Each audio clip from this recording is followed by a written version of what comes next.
Quels outils ont permis justement de ne pas arriver à ce que vous décrivez? Certains disent le pass sanitaire. Avant de parler du pass vaccinal, vous étiez déjà hostile au pass sanitaire, affirmant même, je vous cite, Dr Kierzek, le pass sanitaire pourrait aggraver l'épidémie parce qu'il pourrait être synonyme de relâchement. Or, une étude récente du Conseil d'analyse économique estime que l'instauration du pass sanitaire a permis d'éviter près de 4000 morts. 4000 morts.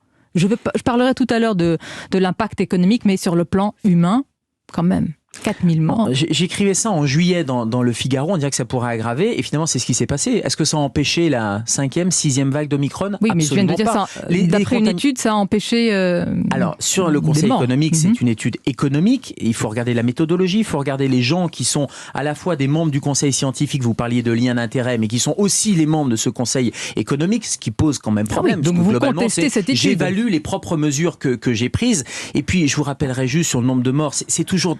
Vous savez, c'est toujours dramatique qu'il y a une mort est toujours insupportable. Mais quand on regarde par jour, en France, de manière naturelle, il y a 1700 morts.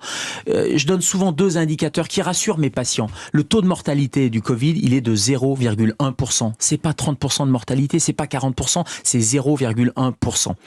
Et le deuxième chiffre, c'est que la médiane d'âge des gens qui décèdent, c'est 85 ans. Je rappellerai que l'espérance de vie, elle est de 82 ans en France. Donc, selon vous, pour être clair, Dr Kierzek, ce pass sanitaire, avant d'arriver au pass vaccinal, n'a pas l'utilité induite par une telle étude?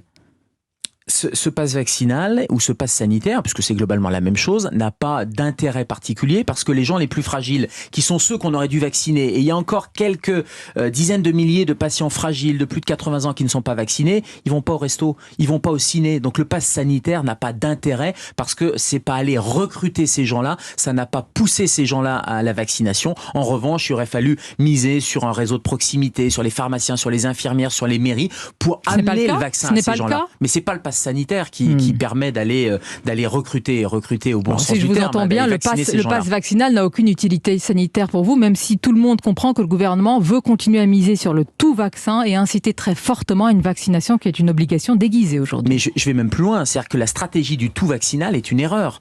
C'est une épidémie qui touche les plus fragiles. Mais quel choix avons-nous?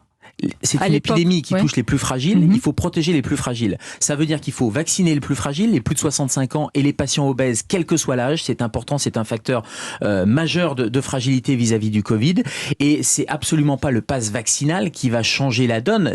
Vous avez une épidémie, j'allais dire on a la chance d'avoir une épidémie qui cible une partie de la population. Protégeons cette partie de la population, donnons-leur des traitements précoces, hospitalisons ces gens de manière précoce, mais ne bloquons pas toute la société, ne vaccinons pas toute la société. Les enfants, par exemple, même les adolescents, ont quasiment zéro risque de faire des formes graves.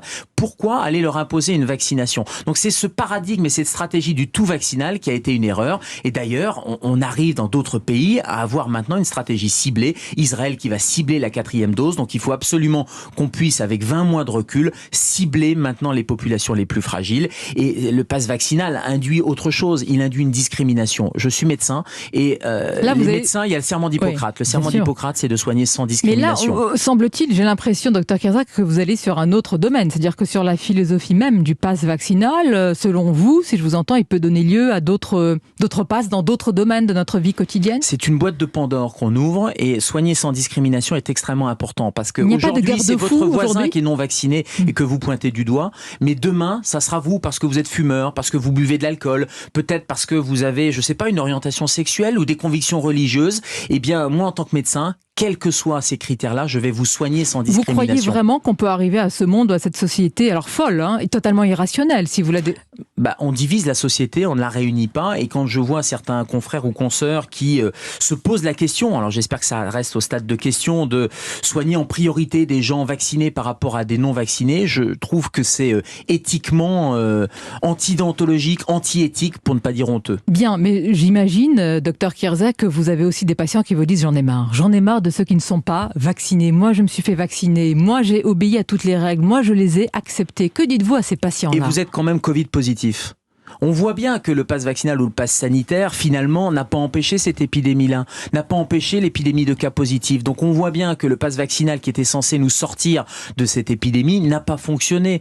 Donc ce qui va nous sortir de cette épidémie, c'est de décider de sortir de l'épidémie. C'est d'arriver à avoir une gestion calme, sereine. On protège les plus fragiles, on renforce l'hôpital, on fait des tests sur les gens qui sont très à risque de formes graves, pourquoi pas. Et je vais vous dire, le meilleur test, c'est pas le PCR, c'est pas l'antigénique, c'est pas l'autotest. C'est quand vous avez quelques symptômes qui commencent à être des symptômes de désaturation, de manque d'oxygène, c'est un scanner et c'est de vous mettre à l'hôpital rapidement. La vraie crise, c'est celle de l'hôpital public. Est-ce que les déprogrammations d'opérations qui sont terribles sur le plan médical et psychologique sont dues, docteur Kierzek, aux patients Covid? Est-ce que c'est le Covid qui est responsable de ces déprogrammations et de tout finalement? Non, si l'hôpital craque, c'est pas à cause ni des Covid, ni des gens non vaccinés. Parce que là aussi, cette petite musique de dire que c'est la faute des non vaccinés est une musique assez odieuse et surtout fausse factuellement.